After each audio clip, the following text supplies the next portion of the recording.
എട്ടാം ക്ലാസ്സിലെ IT പാഠപുസ്തകത്തിലെ smooth presentation എന്ന പാഠഭാഗത്തിലൂടെ ലിബ്രെ ഓഫീസ് ഇംപ്രസ് എന്ന സോഫ്റ്റ്വെയറാണ് നമ്മൾ പരിചയപ്പെടുന്നത്.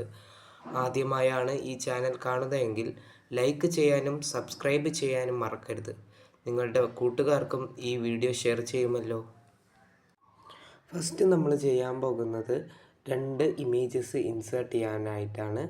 അപ്പോൾ നമ്മൾ ടാബ് ബാറിലുള്ള ഇൻസേർട്ട് എന്ന ബട്ടൺ കൊടുത്ത ശേഷം കറക്റ്റായിട്ടുള്ള ഇമേജ് സെലക്ട് ചെയ്ത് ഓപ്പൺ എന്ന് കൊടുക്കുക.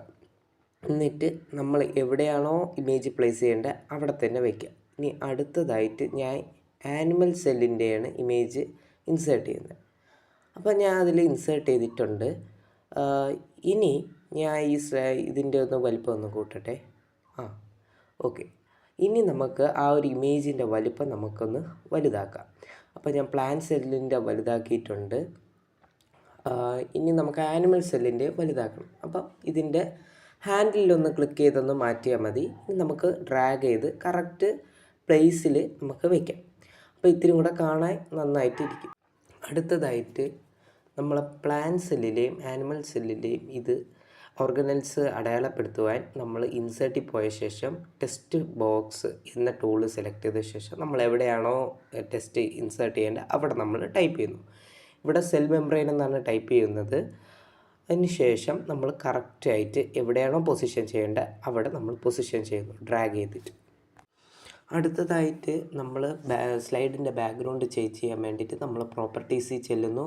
അതിൽ ബാക്ക്ഗ്രൗണ്ട് നമുക്ക് പല കളർ കൊടുക്കാം, ഗ്രേഡിയൻറ്റ് കൊടുക്കാം, ഇങ്ങനെ നമ്മളെ ഇഷ്ടം പോലെ. എന്നിട്ട് ബാക്ക്ഗ്രൗണ്ടിൽ ഞാൻ ഓറഞ്ച് കളർ കൊടുത്തു നോക്കുന്നു. നമുക്ക് ലൈറ്റ് ഓറഞ്ച് ഇഷ്ടമുള്ള കളർ വെച്ച് കൊടുക്കാം. ഇനി നമുക്ക് ഇൻട്രാക്ഷനാണ് കൊടുക്കേണ്ടത്. നമ്മൾ ആ സെൽ മെംബ്രെയിന് ഒന്ന് ക്ലിക്ക് ചെയ്യണം. അതിൽ കേഴ്സർ വരാൻ പാടില്ല. സൈഡിലായിട്ട് ക്ലിക്ക് ചെയ്യുമ്പം നമുക്ക് ഏറ്റവും താഴെയായിട്ട് ഇൻട്രാക്ഷൻ എന്ന് പറഞ്ഞൊരു ഓപ്ഷൻ വരും. അത് നമ്മൾ ക്ലിക്ക് ചെയ്യണം. അപ്പോൾ ഒരു പുതിയ വിൻഡോ ഓപ്പൺ ആയി വരും. അതിൽ ആക്ഷൻ അറ്റ് മൗസ് ക്ലിക്ക് എന്ന് പറയുന്നതിൽ go to page or object എന്ന് പറഞ്ഞാണ് നമ്മൾ ക്ലിക്ക് ചെയ്യേണ്ടത്. അതിൽ നമ്മൾ സ്ലൈഡ് 6 എന്ന് പറഞ്ഞാണ് കൊടുക്കുന്നത്. എന്നിട്ട് നമ്മൾ ഓക്കെ കൊടുക്കുന്നു. ഓക്കെ കൊടുത്ത ശേഷം നമ്മൾ സ്ലൈഡ് ഷോയ്ക്ക് ഇടുമ്പം നമുക്ക് കാണാൻ പറ്റുന്നതെന്ന് വെച്ചാൽ നമ്മൾ എപ്പോഴാണോ സെൽ മെംബ്രെയിൻ എന്ന് കൊടുക്കണേ ആ സെൽ മെംബ്രെയിൻ എന്ന് കൊടുക്കുമ്പം അതിൽ നമ്മൾ ക്ലിക്ക് ചെയ്യുമ്പം അത് നേരെ സ്ലൈഡ് 6 എന്ന് പറയുന്ന ആ ഒരു സ്ലൈഡിലേക്കാണ് പോകുന്നത്. അവിടെ സെൽ മെംബ്രെയിനെ കുറിച്ചൊരു സ്ലൈഡ് വെച്ചിട്ടുണ്ട്. ലിബ്രെ ഓഫീസ് ഇംപ്രസ് നമ്മൾ ഇൻസ്റ്റാൾ ചെയ്യുമ്പോൾ തന്നെ അവിടെ നമുക്ക് കുറച്ച് ആരോസും മറ്റും കാര്യങ്ങളും ഓട്ടോമാറ്റിക്കലി പ്രീ ഇൻസ്റ്റാൾഡ് ആയിട്ട് വരുന്നുണ്ട്. അത് നമുക്ക് നമ്മുടെ സ്ലൈഡിൽ ഉപയോഗിക്കാനായിട്ട് നമ്മൾ റൈറ്റ് സൈഡിലുള്ള പ്രോപ്പർട്ടീസിന് താഴെയായിട്ട് ഗാലറി എന്ന് പറഞ്ഞൊരു ഓപ്ഷനുണ്ട്. നമുക്ക് അത് Alt+S എന്ന് പറഞ്ഞ ഒരു ഓപ്ഷൻ കൊടുത്താൽ അത് നമുക്ക് കിട്ടും. എന്നിട്ട് നമുക്ക് പല പല ആരോസും മറ്റും നമുക്ക് കാണാനായിട്ട് പറ്റും. ഇവിടെ ഞാനൊരു ആരോ എടുത്തിട്ട് അത് എങ്ങനെ യൂസ് ചെയ്യാം എന്നുള്ളത് കാണിക്കുന്നുണ്ട്. നമുക്ക് ഇഷ്ടമുള്ളതുപോലെ ഡ്രാഗ് ചെയ്ത് വലിപ്പമൊക്കെ കൂട്ടി നമുക്ക് ആ ആരോയെ കറക്റ്റായിട്ട് നിർത്താം. ഞാനിപ്പോൾ കാണിച്ചിരിക്കുന്നതെന്ന് വെച്ചാൽ മൈറ്റോകോൺട്രിയ എന്ന് പറഞ്ഞ ഒരു സ്ലൈഡാണ് ഇവിടെ ഡിസ്പ്ലേ ചെയ്തിട്ടുള്ളത്. ഇതിൻ്റെ താഴെയായിട്ട് നമുക്കൊരു ലെഫ്റ്റ് ആരോയും ഒരു ഹോം ബട്ടണും അതോടൊപ്പം തന്നെ ഒരു റൈറ്റ് ആരോയും കൊടുത്തിട്ടുണ്ട്. ഇവിടെ നമുക്ക് ഈ ലെഫ്റ്റ് ആരോയും ഹോമും റൈറ്റ് ആരോയും ഒക്കെ ഉപയോഗപ്പെടുത്താൻ വേണ്ടിയിട്ട് ഈ ലെഫ്റ്റ് ആരോ പ്രീവിയസ് സ്ലൈഡിലേക്ക് പോകാൻ, റൈറ്റ് ആരോ അടുത്ത സ്ലൈഡിലേക്ക് പോകാൻ, ഈ ഹോം എന്നുള്ള ആ ഒരു ബട്ടൺ കൊടുക്കുമ്പം ഫസ്റ്റ് സ്ലൈഡിലേക്ക് പോകാനൊക്കെ ഉപയോഗിക്കണമെങ്കിൽ നമുക്ക് ഇൻട്രാക്ഷൻ എന്ന ബട്ടൺ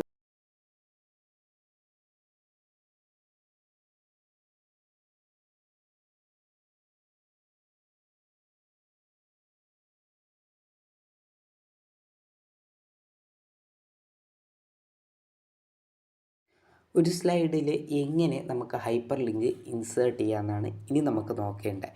അതായത് നമ്മൾ ഒരു ടെസ്റ്റിലാണ് ഹൈപ്പർ ലിങ്ക് ഇൻസേർട്ട് ചെയ്യണമെങ്കിൽ ആ ടെസ്റ്റ് നമ്മൾ ക്ലിക്ക് ചെയ്യുമ്പോൾ നേരിട്ട് നമ്മൾ പുതിയൊരു വെബ്സൈറ്റിലേക്ക് പോകുന്നു.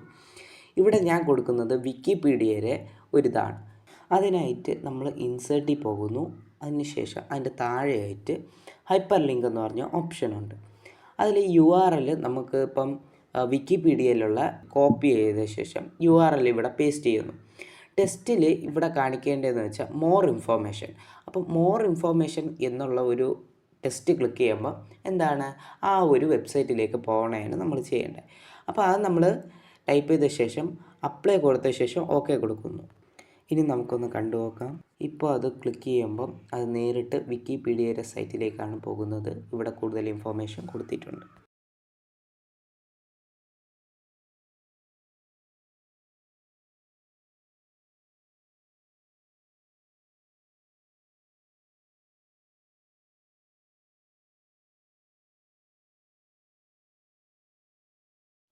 നമ്മുടെ ടെക്സ്റ്റ് ബുക്കിൽ ഇൻറ്ററാക്ഷൻ വിത്ത് വീഡിയോ എന്ന് പറഞ്ഞ് കൊടുത്തിട്ടുണ്ട്. അപ്പം നമ്മൾ ഒരു ടെസ്റ്റ് നമ്മൾ ക്രിയേറ്റ് ചെയ്യുന്നു. അതിൽ നമ്മൾ ക്ലിക്ക് ചെയ്യുമ്പോൾ ഒരു വീഡിയോയിലേക്ക് റീഡയറക്റ്റ് ചെയ്യണ പോലെയാണ് നമുക്കിതിൽ ചെയ്യേണ്ടത്. അപ്പം ഞാൻ ഒരു പുതിയ സ്ലൈഡ് ക്രിയേറ്റ് ചെയ്തിട്ടുണ്ട്. അതിൽ ഞാൻ കാർ വീഡിയോ എന്ന് പറഞ്ഞ് ടൈപ്പ് ചെയ്തു.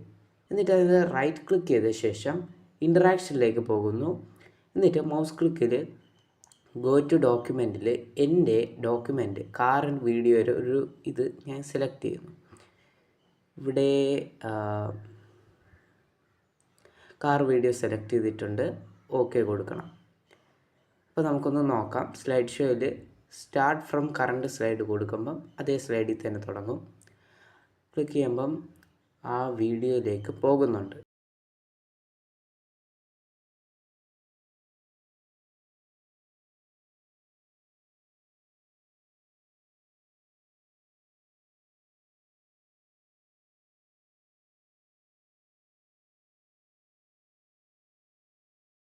എന്താണ് ആനിമേഷൻ? ആനിമേഷൻ എന്ന് വെച്ചാൽ ഒരു ടെസ്റ്റിനെ നമ്മൾ കറക്കുകയോ തിരിക്കുകയോ ചെയ്യണ ഒരു പരിപാടിയാണ് ആനിമേഷൻ എന്ന് പറയുന്നത്.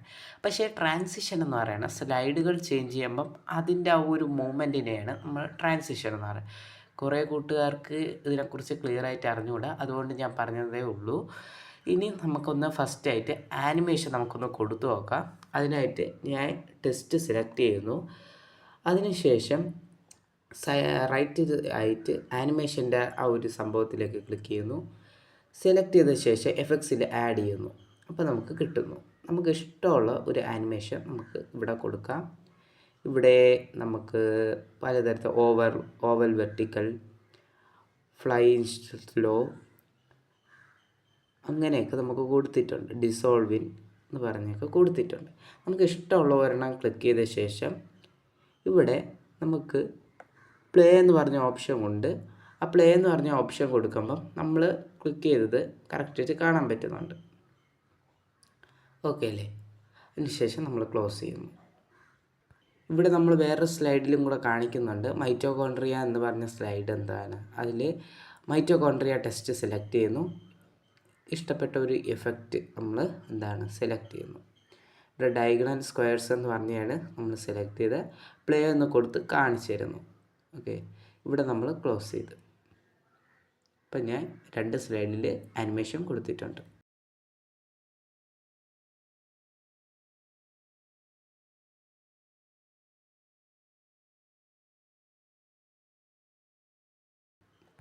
ഇനി നമുക്ക് സ്ലൈഡ് ട്രാൻസിഷനാണ് നോക്കേണ്ടിയുള്ളത്. നമ്മൾ സ്ലൈഡ് ട്രാൻസിഷൻ കൊടുക്കേണ്ട റൈറ്റ് സൈഡിലുള്ള സ്ലൈഡ്സ് ട്രാൻസിഷൻ എന്ന് പറഞ്ഞുള്ള ഓപ്ഷൻ നമ്മൾ ക്ലിക്ക് ചെയ്യുക. അപ്പോൾ നമുക്ക് പലതരത്തിലുള്ള ഓപ്ഷൻസ് അവൈലബിൾ ആയിട്ട് വരും. ഇവിടെ നമുക്ക് push, split, random, cut, wedge, checkers അങ്ങനെ ഓപ്ഷൻ ഉണ്ട്. നമുക്ക് ഇഷ്ടമുള്ള ഒരു ഓപ്ഷൻ ക്ലിക്ക് ചെയ്യുക. എന്നിട്ട് നമുക്ക് വേരിയൻറ്റ്, ഡ്യൂറേഷൻ, സൗണ്ട് വേണമെങ്കിൽ നമുക്ക് സൗണ്ട് അതിൽ ചെക്ക് ബോക്സിൽ ഏത് സൗണ്ടാണോ ഇഷ്ടപ്പെട്ട അത് നമ്മൾ ക്ലിക്ക് ചെയ്യുക. എന്നിട്ട് വേണമെങ്കിൽ apply transition to all slides എന്ന് കൊടുക്കുമ്പോൾ എല്ലാ സ്ലൈഡിലും ഇതുപോലെയുള്ള കാര്യങ്ങൾ അത് ഓട്ടോമാറ്റിക്കലി സെറ്റ് ആവും. അപ്പം നന്നായിട്ട് ചെയ്ത് പഠിക്കുക. Okay, thank you.